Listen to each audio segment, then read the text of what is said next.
भारत सरकार का आज बजट पेश हुआ है, जिसको लेकर के उत्तराखंड के लोगों को खासी उम्मीद थी। इस पर बात करने के लिए हमारे पास उत्तराखंड कांग्रेस के प्रदेश अध्यक्ष करण मेहरा है। जानेंगे उनसे इस बजट को लेकर के उनका क्या कहना है। बजट पेश हो चुका है। पिछली बार के मुकाबले इस बार जो है 3 लाख से 5 लाख और 7 लाख से 10 लाख के बीच के जो लोग हैं जिनको इतनी इनकम होती है साल की, उन पे भी बजट इस बार इनकम टैक्स लगाया गया है। तो उसको लेकर के क्या कहेंगे आप?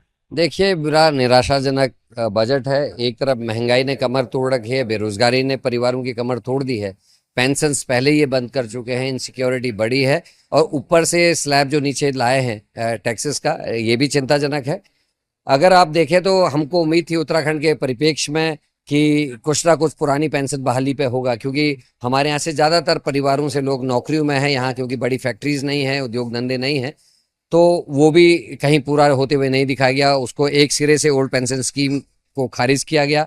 हमको उम्मीद थी कि उत्तराखंड के लिए जो बहुत महत्वपूर्ण है अग्निवीर योजना, उसमें कुछ संशोधन होगा, उसको भी एक सिरे से खारिज किया गया है। और प्रधानमंत्री ने एक दोबारा ऐसा सपना दिखाने की कोशिश की है जो शायद ही कभी पूरा हो।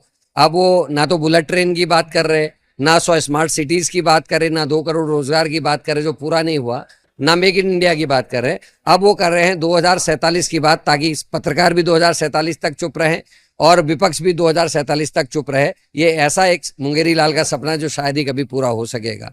और 1947 तक प्रधानमंत्री जी खुद भी कहाँ होंगे भगवान जाने। तो ये निराशाजनक बजट है। हमको उम्मीद थी, हम सोच रहे थे शायद बिहार को और आंध्रा को कुछ एक्स्ट्रा मिलेगा, कोई पैकेज मिलेगा, वहाँ भी उस तरीके का बजट नहीं था। तो कुल मिलाकर मैंने देखा कि ये एक निराशाजनक बजट है और इसमें देश के हित के लिए कुछ भी दिखाई नहीं दे रहा है। उत्तराखंड को लेकर के बड़ी उम्मीदें थी लोगों की कि कुछ परियोजनाएं हैं जो लटकी हुई हैं, उनको शायद कुछ मिल जाए। तो इस बजट में उसको लेकर के क्या कहेंगे? कुछ बात कही गई, नहीं कही गई? उत्तराखंड की परियोजनाओं के लिए कुछ पैसा सैंक्शन नहीं हुआ है, केवल आपदा के लिए कुछ पैसा सैंक्शन किया है, पर वो ऊंट के मुंह में जीरे के जैसा है।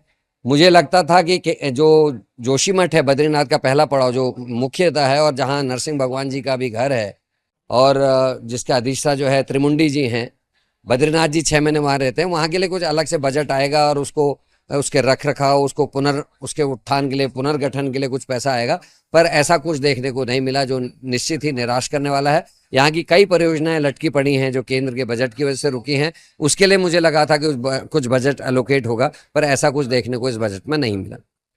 हमारे साथ बात करने के लिए कांग्रेस के वरिष्ठ नेता और प्रदेश प्रभारी प्रदेश अध्यक्ष करण मेहरा थे, जिन्होंने कहा कि लोक लुभावन बजट है, प्रदेश को कुछ नहीं मिला है, केवल लोगों को ठगने का काम किया गया है। साथ ही उनका कहना था कि जिस तरह से बजट में स्लैब बढ़ाया गया है इनकम टैक्स का, उससे भी आम जनता को काफी नुकसान होने वाला है। फिलहाल ओवरऑल बजट को लेकर के कांग्रेस का निराशाजनक जवाब है। उनका कहना है कि इस बजट में फिलहाल नया कुछ नहीं है।